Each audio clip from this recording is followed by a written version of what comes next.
We're in part 2 of our sermon series called Start Here. We're talking about the fundamentals of the Christian faith. If you have your study guides and you want to use those, take them out now and get a pen or something. And hopefully those are handy. You've also, some of you have gotten your Start Here books. You don't need those for today's sermon, but they might be helpful reading for you at home. Who is Jesus is the question today, and we're talking about this, I hope, in a very pragmatic way. If you're a skeptic, if you're an agnostic, I hope that this message will hit home for you, and not just if you're sold out for Jesus already. So, who is Jesus, and why does his life matter? Larry King, many of you know, is a famous talk show host. He is also an outspoken atheist. Several years ago, somebody asked him, of all the historical figures who have made history, who would you most like to interview? And what question would you most like to ask? And Larry King said unequivocally, Jesus Christ. I'd like to interview Jesus, and I'd like to ask him whether he was indeed virgin born. He said the whole of history turns on that one issue for him. It would define history to know the truth about that one fact. And I think in general, Larry King has it right. I think because everyone seems to agree that Jesus is the most influential figure in history, that no one has shaped human history as much as Jesus Christ has, given the fact that this poor, rabbi from the middle of nowhere became the most important person whose life by which we gauge time. Like time stopped and started again for us when Jesus was born. So if you can prove that he's a fraud, if you can somehow ask him and prove that he's not who the Bible really said he was, then everything would change. That's what Larry King's saying. All the stuff we thought we knew was wrong, and everything changes for the way society works if Jesus was not who he said he was. You see what's at stake here? On the other hand, if you can prove that the most influential, most powerful person in the history of humankind was exactly who he said he was, and told the truth about who he said he was, then that also would change the course of the future, because it would mean for believers and non-believers alike that Jesus was absolutely God incarnate. And so Larry King's absolutely right. Jesus was either a total fraud or he is the absolute truth. And I usually like to leave room for gray area for people who are wondering about these things, and I wish I could leave some gray area today, but the facts just don't allow that. In this particular case, it really is one or the other. Either Jesus really is a fraud or he really is the truth. And the good news is that we get to choose. We get to weigh the options and make a logical, kind of rational choice about who we believe Jesus to be. And it's a really important question given Jesus' influence on history. And I think it's one or it's the other, and there's no in between. So who is Jesus of Nazareth? Now, if you come at this from a skeptical vantage point and you are an agnostic type of person and maybe you call yourself a Christian because you like Jesus but you really don't believe in the religious stuff or the supernatural stuff, you just kind of like his teachings, right? I'm guessing I'm describing some people in the room today. I've been there. So if that's where you come from, you probably are skeptical of examining the life of Jesus just through the lens of Scripture, because the guys who wrote the Scriptures had agendas. They're biased. The Bible is a biased document. Even I own that fact. So if you're an agnostic about this, where do you go to learn about who Jesus was, or if Jesus was? There's been a question in modern times about whether Jesus even really existed at all. Thankfully, there are early sources that are not biblical sources, that are not Christian sources, that identify some key facts about Jesus' life. There is the first century Roman historian Tacitus, who hated Christians, who called Christians atheists because they wouldn't bow before the emperor Caesar, and so he called Christians atheists in his writings and just despised what Christians stood for. But Tacitus at least confessed and admitted that Jesus of Nazareth was a real man. He really existed. He was from Nazareth, and he was crucified by the Romans, arrested and crucified sometime in the 30s AD. There's another first century historian named Josephus, who was a Jewish historian who didn't hate the Christians, but he just kind of pitied them. He kind of looked down at them. He said they were a little bit backward in the way that they do things. And so Josephus also vouched for the existence of Jesus. Perhaps more compelling to some of you smart, educated agnostics is a modern-day agnostic like Bart Ehrman. who is a religion professor, a PhD, who wrote a book called Did Jesus Exist? And I'll save you the time of having to go and read it yourself. I'll give you the whole synopsis of his book. He says, and I quote, "Whatever else you may think about Jesus, he certainly did exist." And he examines all of the evidence as a skeptic, as an agnostic. And he said Jesus absolutely existed, and there are some basic things, as you see on the screen, that we know about him and about who he was. So, beyond these facts, there's very little agreement among everybody else about who Jesus was. So yeah, he existed. Yeah, he was a Jewish rabbi. He drew a crowd with his, rhetoric. But beyond that, what else do we know? There seems to be a little bit of a split among Christians and non-Christians alike. Most people struggle to really define who Jesus was. What kind of a person are we dealing with here? When we think about this guy, was he like a Che Guevara kind of a figure? Was he like a political revolutionary, like sort of a community organizing kind of a social uprising kind of a guy who met his match in Jerusalem when he was arrested? Was he like that? Or was he like a prophet in the same vein as Muhammad and Moses? Or was Jesus like the Dalai Lama? Was he just like sitting cross-legged saying cool things all day? Like, who are we talking about here, and what did he really represent? These are the questions. The most common vein of thought that I'm hearing in coffee houses today and on Reddit threads and things like that is that Jesus was a really great guy. Jesus was a really great teacher, a really great philosopher. There's nothing wrong with Jesus, but all of his followers are jerks. Jesus is awesome. Christians are jerks. And of course, that's absolutely true. Let's just own it, right? Jesus is great. And every one of us who's tried to follow him have gotten it wrong, right? So we do and say things that Jesus would never do and say. We judge people and hate people that Jesus would never judge or hate. So yeah, of course, Jesus is awesome. Christians are not. But here's one of those illogical leaps people are making without even thinking about it anymore. Very smart, educated people make this illogical leap. Jesus is awesome. The people who follow Jesus are not awesome. Therefore, following Jesus is not awesome. You see the lack of logic in that train of thought.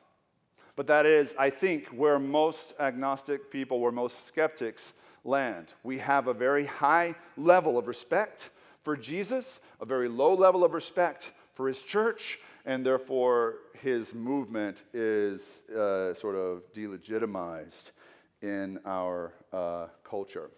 The numbers bear this out. If you ever study like the census data and what people are thinking about religion and faith, like I study this stuff religiously. Ha, get it? Hey-yo. And and so I do look at I like to know where culture's headed.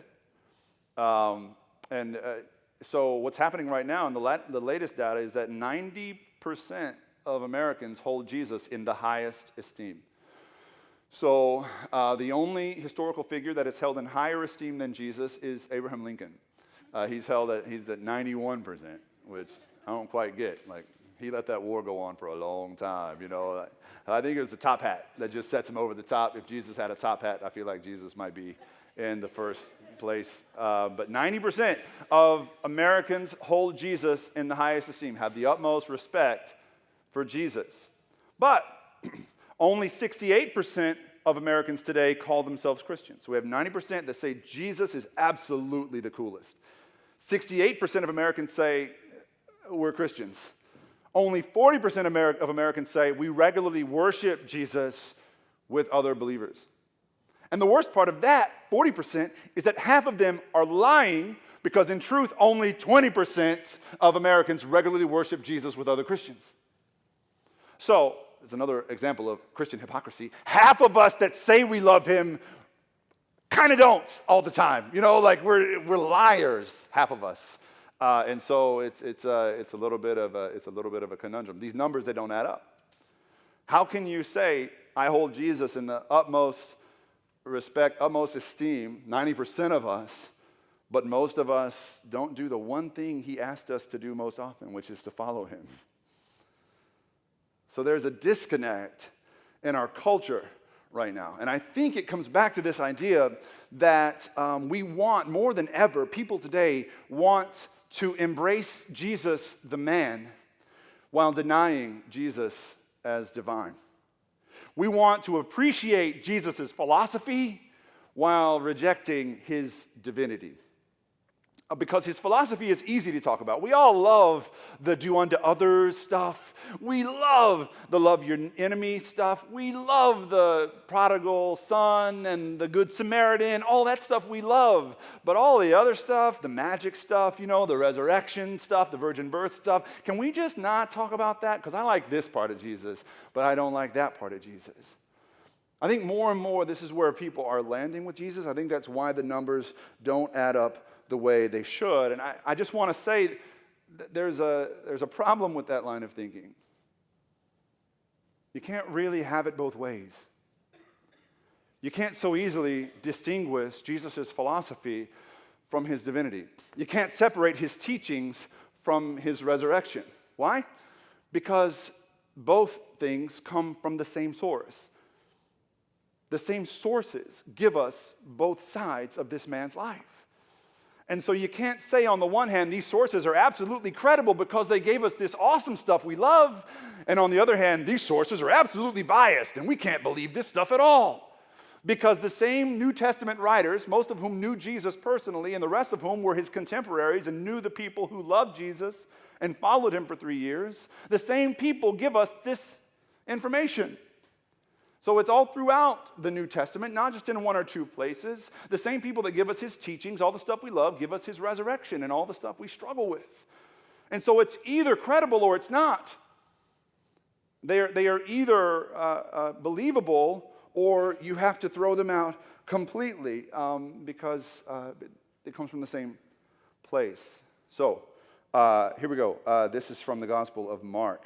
People say that the divine claims from Jesus are all in the Gospel of John. They like to say that. They told us that in seminary because John was written last, and they say that stuff came about later.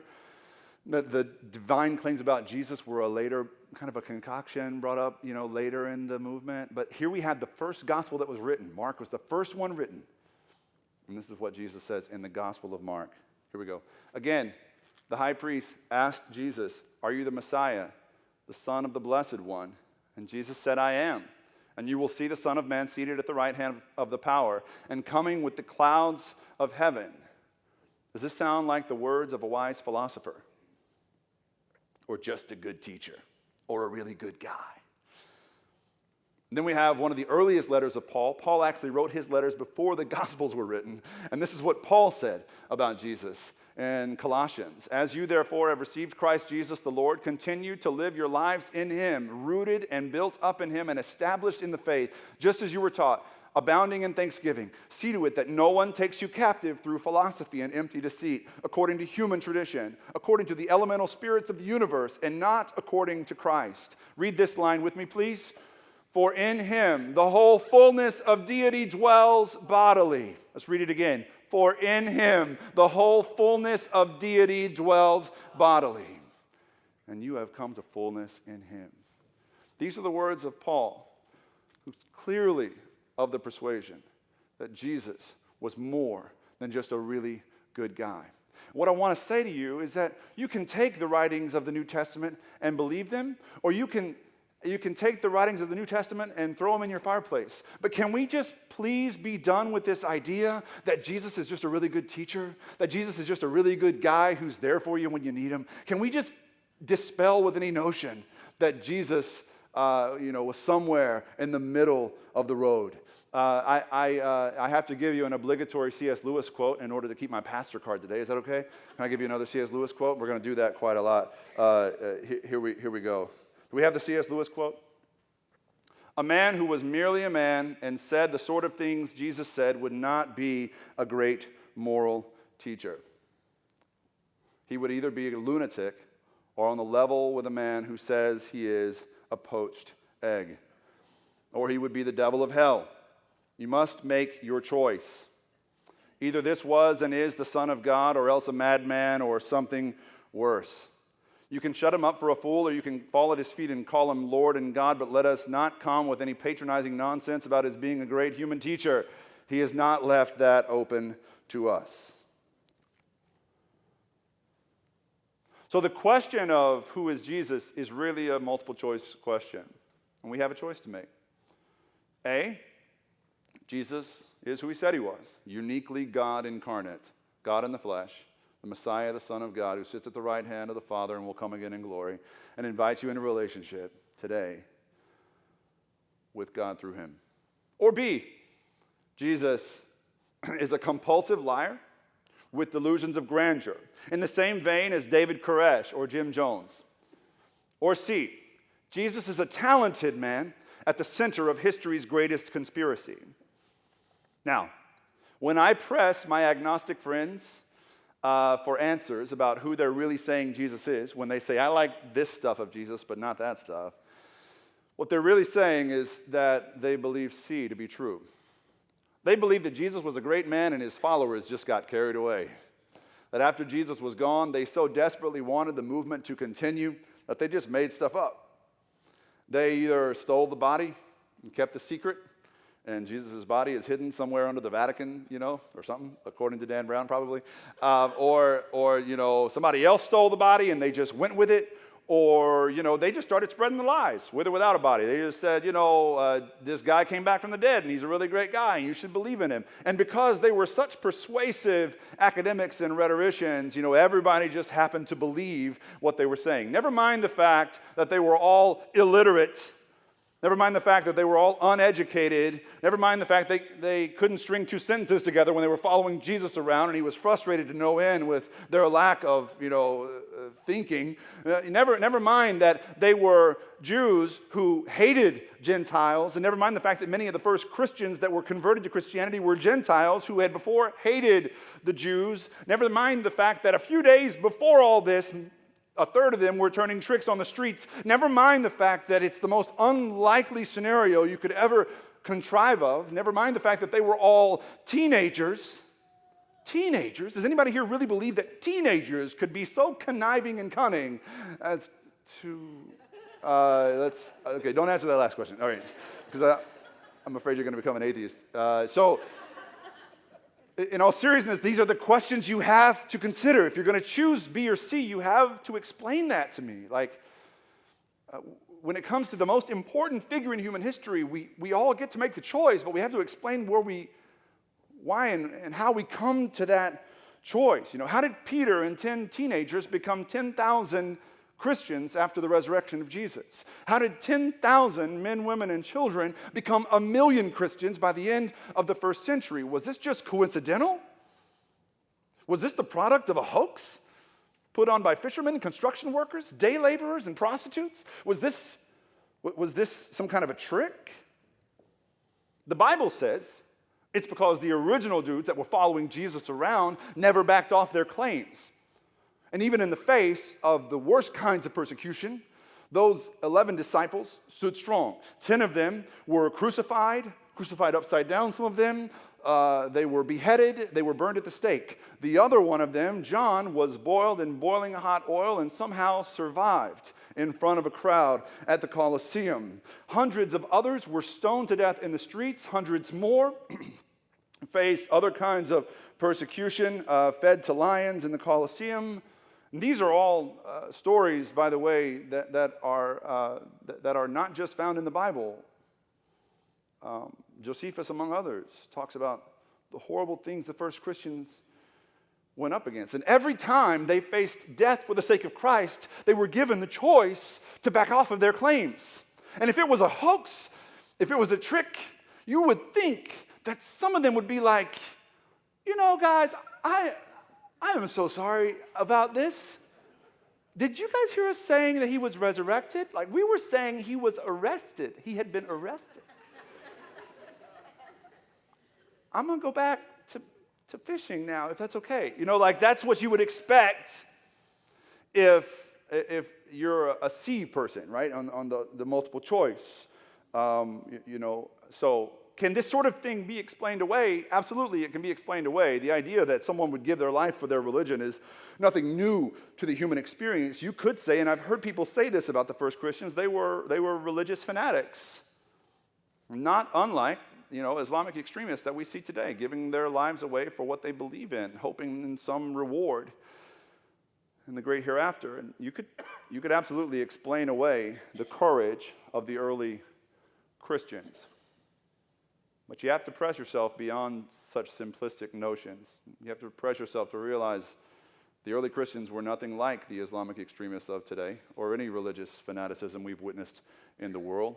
The early Christians were not an ethnic group.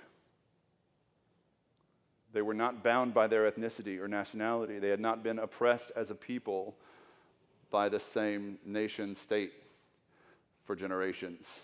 A totally different situation. The first church was the most diverse group of people that the world had ever seen congregating together. The first church was made up of people of all different nationalities. There were different languages being spoken in the same churches. People of different colors and races, different ethnic groups were coming together as one. This was nothing like what we see in most cases of religious fanaticism. The early church was known not for its hatred of other people who were not like them, but for its love for people who were not like them. One thing that the Roman authorities hated most about Christianity as it grew was that the Christians insisted on feeding the Roman poor. And not just the Christian poor, but the non-Christian poor as well. There's one Roman emperor who's quoted as saying, "I can't believe they're taking better care of our poor than our government is. They're the ones feeding our poor, loving our poor," and they were known. They were known for their love, the first Christians were. We have evidence of Roman soldiers converting to Christianity by the end of the first century. And in the second century, we have evidence of churches being constructed on Roman military bases. You're going to have to come to terms with some kind of explanation for that if you're going to be a B or a C person here. How in the world does something like this move beyond a certain ethnic group and sweep like wildfire throughout the region in such a short time? You have to explain how Peter, 10 teenagers, and a handful of unemployed prostitutes became 2.4 billion people today. So we get back to that plausibility question that I asked you last week when we talked about God. What is more plausible here? What's more likely here? That Jesus was a total fraud, or that he is the absolute truth? What's more likely? That a bunch of illegitimate followers of Jesus, a bunch of unemployed prostitutes, a bunch of illiterate fishermen pulled a fast one on us, and we've all been duped, and that's the reason that we're here? Or is it more likely that it's true? That all of it is true? Some will say, okay, I'll cede you that point, but it's still going too far to say that Jesus is any different than any other religious leader. And you can't, in these times, make a claim that Jesus was somehow unique. You can't say that kind of stuff anymore, that Jesus was exclusive. Because everybody knows that all religious leaders are the same, and all religions are pointing you in the same direction and pointing to the same place, saying the same things. This graphic you're going to see on the screen, it kind of illustrates this idea that all religions revolve around this one teaching that we call the golden rule. Do unto others as you would have others to do unto you. And all the teachings of the world, all the religions are basically saying the same things. And we so badly want to lump all religions together and say they're all saying the same things about the same God. There go our lights again.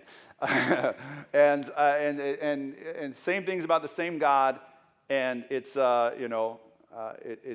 peace, because we so badly want religions to be at peace with each other. I get it, I know the Christian claim of exclusivity of Jesus is controversial. I know that Christians have taken that claim out of context and said that if you don't accept Jesus personally, then you're going to hell. That's not the kind of stuff we should be saying. None of us know that. That's taking a whole different leap, right?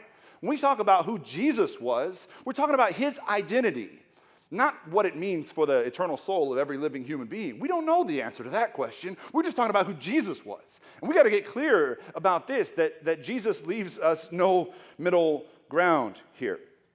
And I think this is the biggest problem that many skeptics have with Christianity. So let's look at Jesus' most obvious and clearest claim to divinity, all right, and exclusivity. From John chapter 14, this is verses 5 through 7. Thomas says to Jesus, "Lord, we do not know where you are going. How can we know the way?" And Jesus said to him, "I am the way, the truth, and the life. No one comes to the Father except through me. If you know me, you will know my Father also. From now on, you do know him and have seen him." How many of you know somebody who no longer gives Christianity a serious thought or no longer comes to church because of these lines? No one comes to the Father except through him. Many people have found that offensive. Many Christians have used this line in an offensive way. Sometimes I want to say, somebody needs to tell Jesus he's not allowed to talk like this anymore.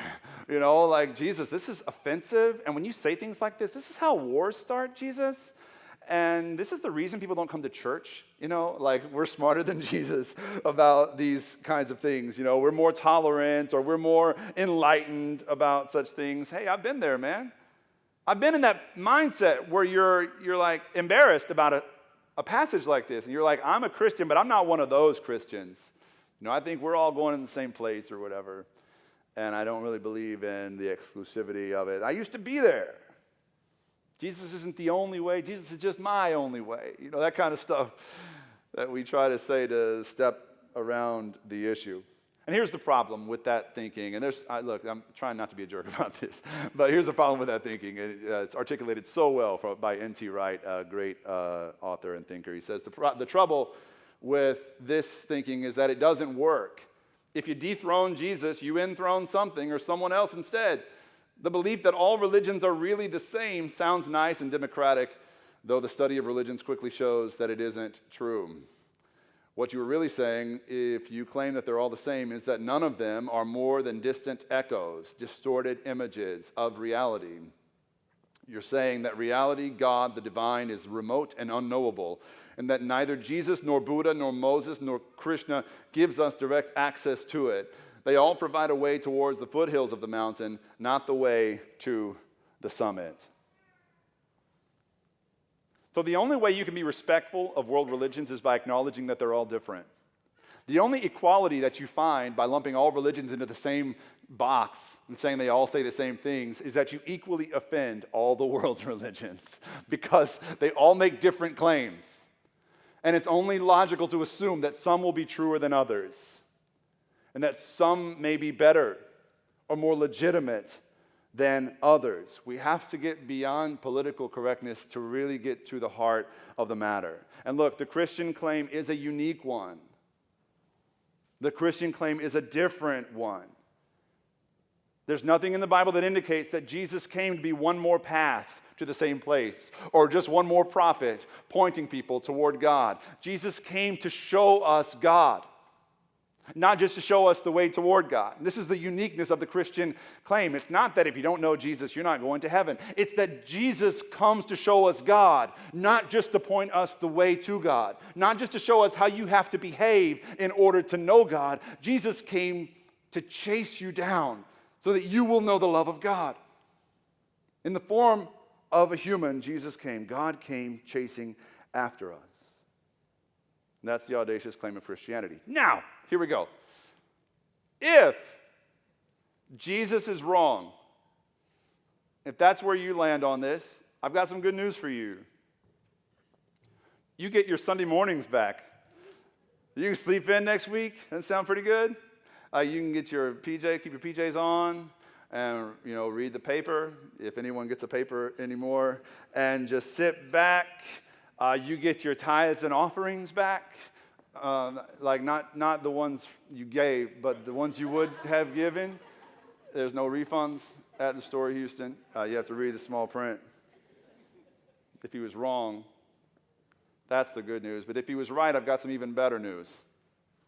If he was right, then you are loved by a God who, no matter what you've done with your life so far, will stop at nothing and will let nothing in heaven or on earth stand in the way of his love for you, and will let nothing get in the way of him making sure that you know you are loved by him. You know that you are invited into a relationship with him. If he was right, that's the even better news, and we get to make that choice. Now, if you choose to believe that Jesus was a liar, or Jesus was a talented man at the center of this great hoax, then that's okay, but I need you to come to terms with all the stuff we've talked about today, but also even more so with the personal experiences millions or billions of people have had with Jesus. But you're calling all of those illegitimate too. You're saying all of that is incredible, is an illusion. There's a guy that goes to church here, and he's also a missionary with Muslims in Muslim countries. He goes every summer to teach Muslim people about the nature and identity of Jesus and invite them into a relationship with Jesus. And he's seen hundreds of people become Christians, hundreds of Muslim people become Christians. And he says that's shocking enough, but what's even more shocking is that about a third of those people who became Christians from the Muslim faith all experienced the same dream just before becoming Christians. They all had the same dream about Jesus calling them home. And then I started doing more research about this phenomenon. And it turns out this is a global phenomenon. This isn't just something that happens in this man's ministry. It happens all over the world. And there have been thousands of Muslim people who have decided to follow Jesus with their lives, who all say they've had the same dream about Jesus calling them home. Now, are you sure you want to say that's just coincidence? That thousands of unrelated Muslim people living in different countries had the same dream about the same Jesus calling them home. Over several generations, by the way. Are you sure you want to say that every person whose hand I've held on their deathbed and they've squeezed it and called the name of Jesus, or at times they've said, "Do you see him?" And I said, "Who?" And they said, "Jesus, he's here." And I said, "Oh my God, look at the time. I gotta go because I'm freaked out right now." You sure you want to say those experiences are illegitimate? Are you sure you want to say that every time a 2-year-old speaks with such depth and wisdom about Jesus, as if they know him, as if they've always known him, as if they came having known him, are you sure you want to say all of those experiences are illegitimate? I've heard CEOs of Fortune 500 companies tell the same stories about Jesus as prostitutes on the streets of the city tell. The same stories about the same Jesus, having personal experiences with him. And I'm guessing that there are several people here who've had similar experiences, and you've probably explained them away. I did that. For years, I explained away my personal experiences with Jesus because cynicism is easy. And cynicism saves face. And cynicism can be good for your career and your social life. But I don't know about y'all, but I got tired of running. I got tired of running from what seemed so obviously true. And it's more likely than not that Jesus is who he said he was. It's much more likely than not that it's true. All of it. The light and the darkness, the good and the evil, Jesus and the enemy, that Jesus is Lord and Savior, King of Kings. And at one point in my life, I just realized that I was so sick of running from this truth and being cynical all the time that I had to stop crowning myself king of my own life and finally enthrone him as my king. And when I did, I had to walk back some of the things that I had said before. I lost some friends. I lost some speaking engagements. It was humbling, but it changed everything. Because when Jesus becomes your king, he changes everything. And he's made me a better man. He's made me a better husband, a better father, a better friend. Because he's the king of my life now and not me any longer. And I don't want you to do this for any emotional reason or any coercive reason, anything that you've heard today. Hope it's been meaningful. But what I really hope is that you'll look at what's in front of you. You'll think back on your life, and you'll be compelled to make the same decision so many others in this room have made. To have a personal encounter with Jesus right now. It's as simple as saying yes. I believe. I'm tired of running from belief. I'm tired of being that cynical guy, that cynical girl, and I surrender. And Jesus, I make you the king of my life. I can promise you your life will never be the same when you make that decision. I'm praying someone in this room makes that decision right now. Would you pray with me?